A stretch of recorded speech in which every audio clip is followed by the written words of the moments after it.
Okay. Yeah. Or Makai. Yeah. Gotcha. Anyone have any weird grilling requests of you? No, not really. Yeah. No one's asking for the fully well done burger. Requests for people to, can you bring some steaks next time? 100 steaks is tough. Like, man, NIL deal's not that big. Yeah. Exactly. Yeah. For you, just in terms of your role on the team, how does it feel like you really stepped into a bigger role this season than maybe looking back a couple years ago, being a little bit more wide-eyed? Yeah, I mean, it definitely like grew as I got older and became a more vocal person. I think that was one thing that I really needed to work on was saying things when I thought it was the right time. And I was always just really quiet as a freshman and sophomore, just because getting into college and learning how to go and everything like that. But I feel like I'm in a spot where I can start being a more vocal person. I think that's helping me. With DJ, uncertain, I guess, someone would obviously have to step in that spot. Do you feel comfortable playing guard at this point? I know you put a little bit of cross-training there. Yeah, I'm comfortable playing whatever coach wants me to play. So I do whatever the team needs me. Anyone else, maybe other guys specifically you've seen that you think if they would need to step up, they'll call them step up? We've got a lot of guys that have been doing a great job and progressing pretty well. And I feel like we've got a lot of guys that can play. So. In Justin's case, where have you seen him take the biggest steps forward this summer and spring?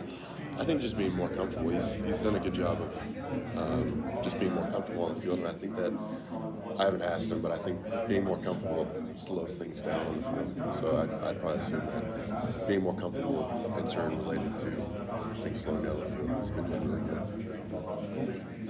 All right, thank you. Tobias, how about Alex Payne, true freshman, in spring ball with him? What have you seen from him? Yeah, I mean, not seen too much, but I mean, he's come in and he's come in and he's learned the playbook and he's working hard and he's growing for sure.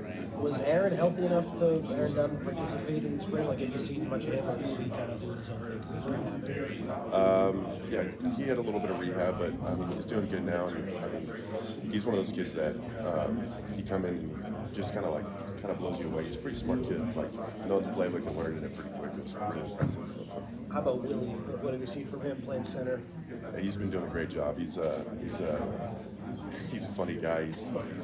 He learned the playbook really fast. He's one of those guys that kind of just got thrown in there, and I think he did a really good job keeping us cool and just playing as well as he did. And he did a good job. What's it like for you now being a leader to those guys when you were a younger guy? The script has kind of flipped a little bit. It's definitely weird to think of myself in terms of leadership shoes. It's nice because I think I was in a lot of those guys' positions where it's like you came into school and it's like college football is tough. So I think it's easy to relate to those guys and kind of just help coach them up and things like that. I missed Vicona. What do you see from him? He's been doing a great job. He's a hard worker and giant dude. Yeah. He's been doing a good job of learning the playbook and he's been playing pretty good. So very impressive. Everyone's talking about your grilling skills. I know you've asked you a lot of questions about it, but do you think that's helped you, like with your leadership, get a little bit more comfortable, kind of being outside the comfort zone? Yeah, I think grilling and talking to everybody, just being around everybody makes you more comfortable.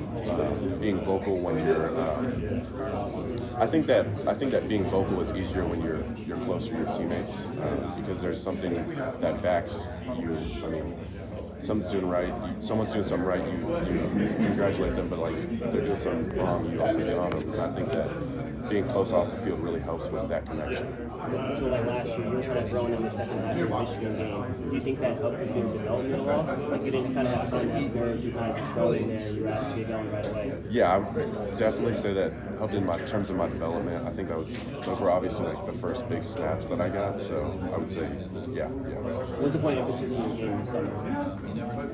I'd say just keep trying to learn it from learn the offense from every position, kind of like trying to see the field from everyone's eyes and like understanding like, okay, if I do this, what is the guy right to the left of me going to do, or to the right of me going to do? I think that really helps with just knowing where the ball's going to go and how things are going to play out. What would you, for new offensive linemen coming in, word of advice for a veteran like yourself?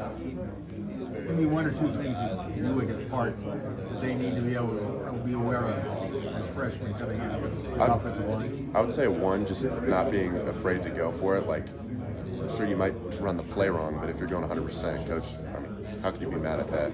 And then second, learning the playbook as fast as you can. I mean, it's good to be going as hard as you can, but you got to know where you're going. So those two things are, I'd probably say, the most important. How have you seen generally click with James and the snap department? I know it's different when you got a new center. How's that chemistry going? I think they've been doing great. Reed's a great guy to be around, and so is Jaden. So I think that was just easy for them to click. I think they've been doing pretty good. Is there anybody in like the weight room that's kind of surprised you at all, like how much they're lifting? In the O-line, I mean, Reed's been throwing around some good weights. So is Kalen Miller. You've got a lot of strong guys in the O-line, so it's always competitive trying to see who can throw up the most weight or the fastest speed. It's a lot of fun. So. So 2 years ago, we were at this event, and the vibe about NIL, I asked about the players, how you guys talk about it, don't talk about it. It was kind of like, don't ask, don't tell at that time. How much is that a factor? How much is that a conversation in the day-to-day life for you guys now? Is it something you guys talk like about between freely? each other? Yeah, like do you keep to yourselves about stuff like that, or is it something that's more I comfortable think now? money's kind of like a weird thing to talk about. I think we usually generally like try and keep it to ourselves just because, like, I mean, I don't think it benefits anybody to like discuss it or argue about it. So I think just keeping yourself and just focusing on what you got. Is it a distraction for you now? No, I don't think it's really a distraction for anybody, especially with the way like the USC's been and everybody's been handling it. Yeah. How has USC's approach to it evolved from a player's perspective since you've been here? What do you mean by that? Well, I think obviously the House settlement has implications and things that we're not sure, and there's a lot of talk about how every school kind of handles it different ways in terms of dealing with in-house players, in terms of dealing with high school recruits and stuff like that. Like, does it feel like a professional model to you? Do you get a sense that do you think of yourself along those lines at this point, or how do you process it? I guess I would say kind of in a professional realm. I'm not really sure how to answer that. Yeah, I guess I'm not too sure what you're asking. Like how it's evolved since I've gotten. Yeah. I don't even know.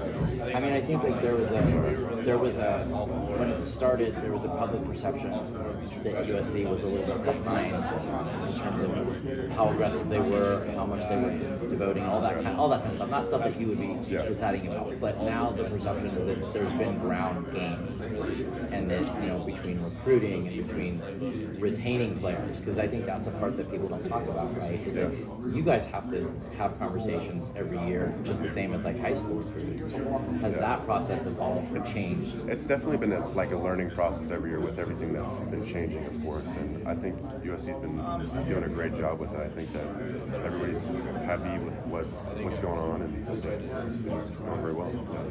And just on the field, Coach Hansen has talked about there is a little bit of a healthy chip on the shoulders for you guys, both from last year, and obviously expectations on the outside are not huge. Like, how has that manifested itself over the course of the summer? You just got to focus on like what we're doing as a unit. And, I mean, not to say that that's not important, but just focusing on like how we're going to progress as a unit and like what our ceiling is and how we're going to get there. And what gives you the biggest confidence that you guys are going to be able to get those tough yards and those third and fourth line, those goal line situations where maybe it came up from last year? I think just being closer as a unit, and then also like during workouts, like you see how hard people are working, and I think everybody's working extremely hard, and that just gives you confidence in like, okay, it's a tough moment. What's going to happen? Like, I've already seen this guy work as hard as he can. Like, I have confidence that he's going to do that and do the most he can to get like every yard that we can. And how much better prepared do you guys feel going up